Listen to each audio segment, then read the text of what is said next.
Hello, this is Stephen Leeb coming to you from Leeb, Leeb.com with an update of today's market action.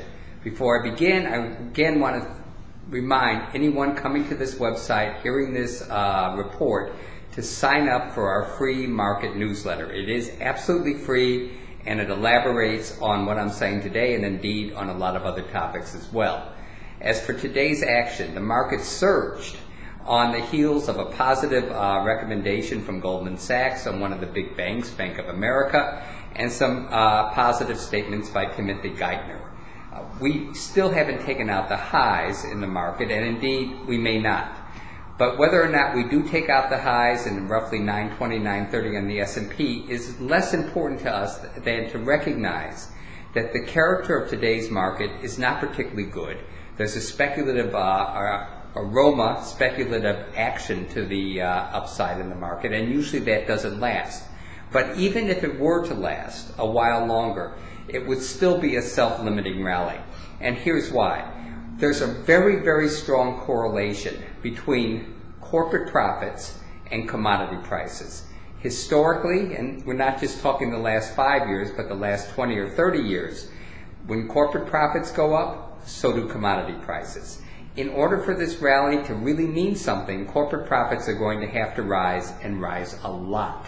And what that means is much higher commodity prices. Indeed, already we have seen oil prices climb about 70% from their lows, 35 to today's price of 60.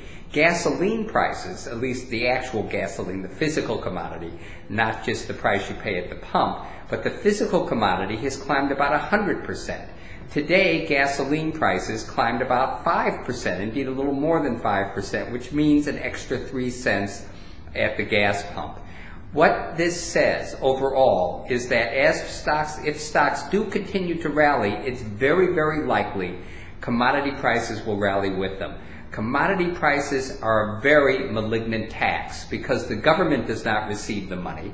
Rather, foreign countries receive the money. In the case of energy, it's usually the Middle East to the largest extent, and also Russia, etc. And in the end, higher commodity prices are not a good thing.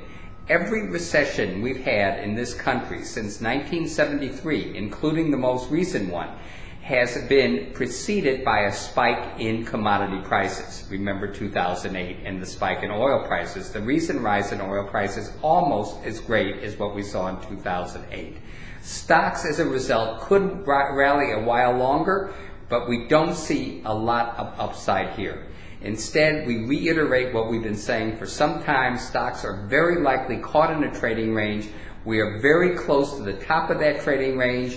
The bottom of that trading range probably remains the March lows. We hope not too much lower than that. So take it from there, be a little bit cautious, continue to favor commodities. We think they have the most long-term potential, but don't go overboard when it comes to stocks. Thank you very much. We'll be back with an update tomorrow.